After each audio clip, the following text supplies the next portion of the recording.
my friends, so we're gonna have a little fun here. This is a story of a relicking disaster. Now, I wanna hear all your disaster stories, so drop them in the comments. This is supposed to be fun. You gotta know what's above your pay grade, right? So I'm gonna put some pictures up here that are gonna show what I'm talking about. So this is my oldest guitar I own. It is a USA made Strat. Probably 1997 I bought it before I went on tour with my band.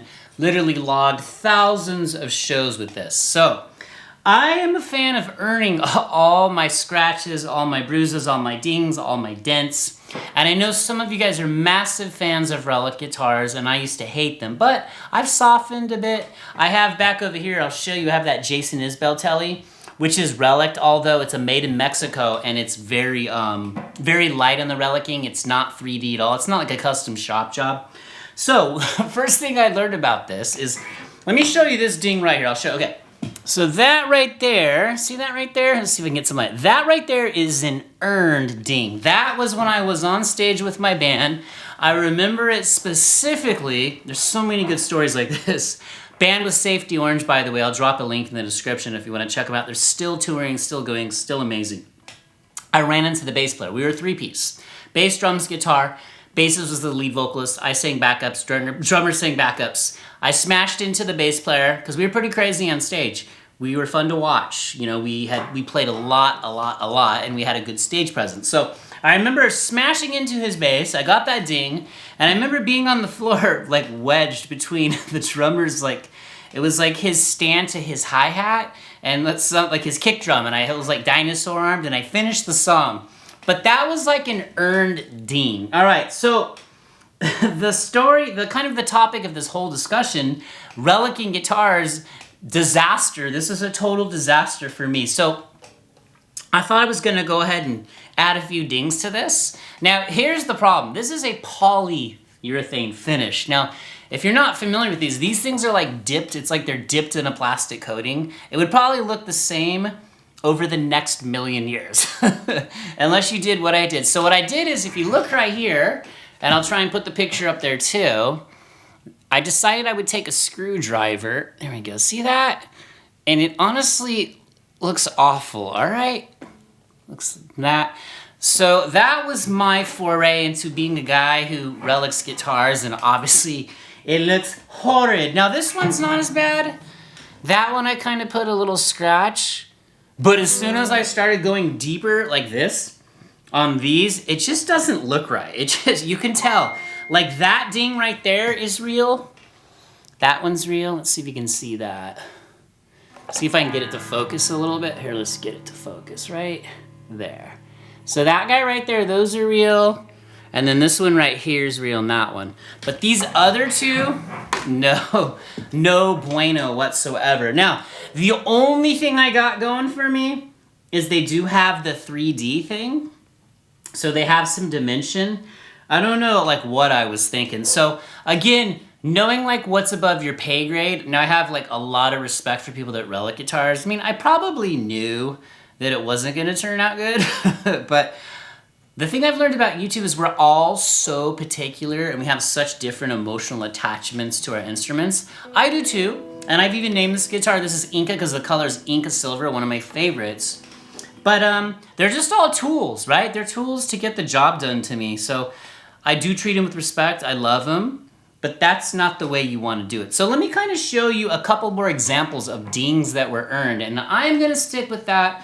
I will leave the relicking up to everyone else. But real quick too, let me show you that made in Mexico Jason Isbell Telly, which I love. That one came relicked. I wouldn't buy a heavy relicked guitar unless it was like a custom shop. They do look cool, but I kind of like earning all my dings. It just depends how I got them. So check out this Jason Isbell Telly. Let me grab that real fast.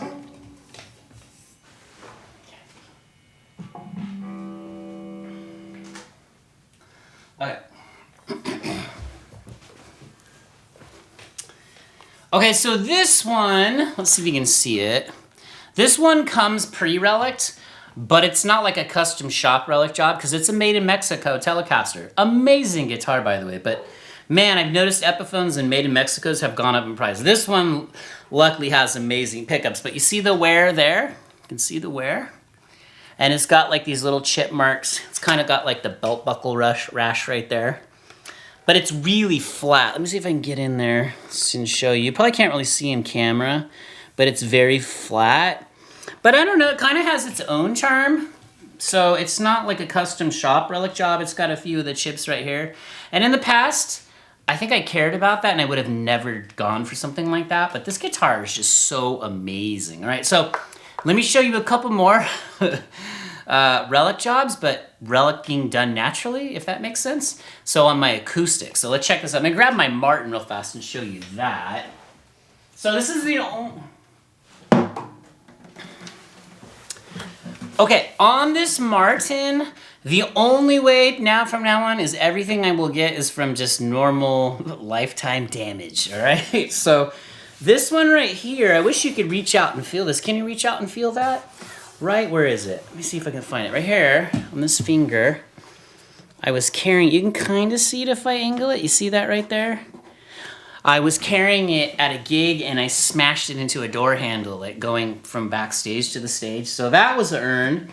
Lots of scratches here. Just kind of your normal wear and tear. I got some dings right here. All right, now before we wrap up this video, and again, drop your like horror stories about something you tried to do to your gear. And just let's have some fun with it. I want to know like how it turned out for you. But I will show you one thing that happened on this. I had this guitar, okay? I had a capo on the top of it. I guess this is like is this a natural Relic job? You guys tell me. I had it leaned up against this desk down here. And over here on this far wall, I had this brand new, I just bought this Yamaha Redline, which I'll do a video on this guitar. Man, these are sleeper acoustics if you don't know about these. But see that gnarly chip job right there? Okay. That one right there, I guess that's natural relicing, but check out how this happened. This is nuts, all right? This guitar, the Martin was sitting here. This was leaned up against the wall. A little further back, I don't know why I didn't have these up. You can see I have plenty of racks behind me. I think I was in a recording session, so I was grabbing stuff back and forth. They were in different tunings, but I kind of bumped the Martin and it slid over off the desk and it fell back and it came down, boom, blam, right there on that Yamaha. Now I had owned this guitar for about a week. All right, please Siri, be quiet. All right.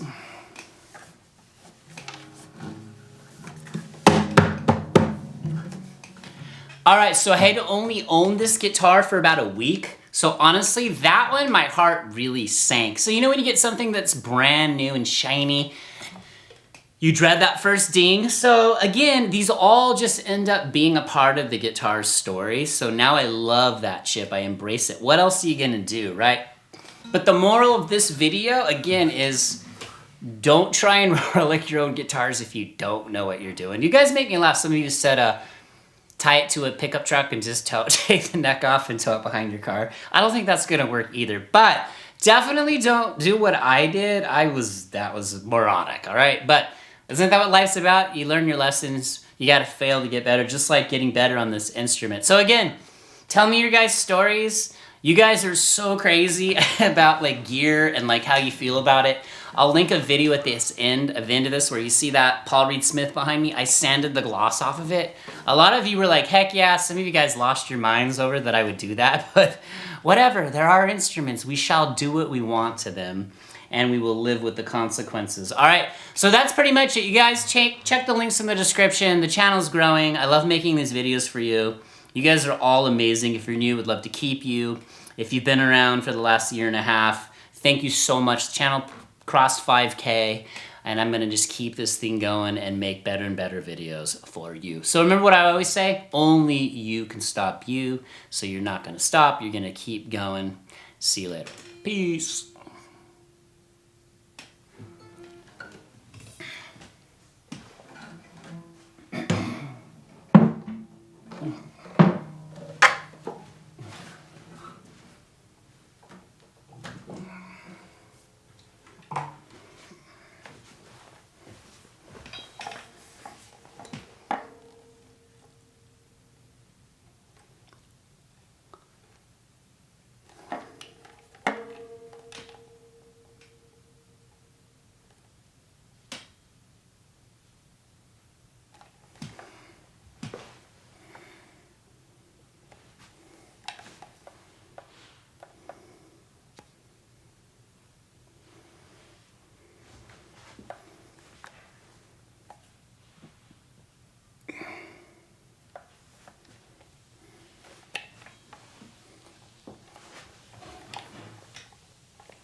Fuck it.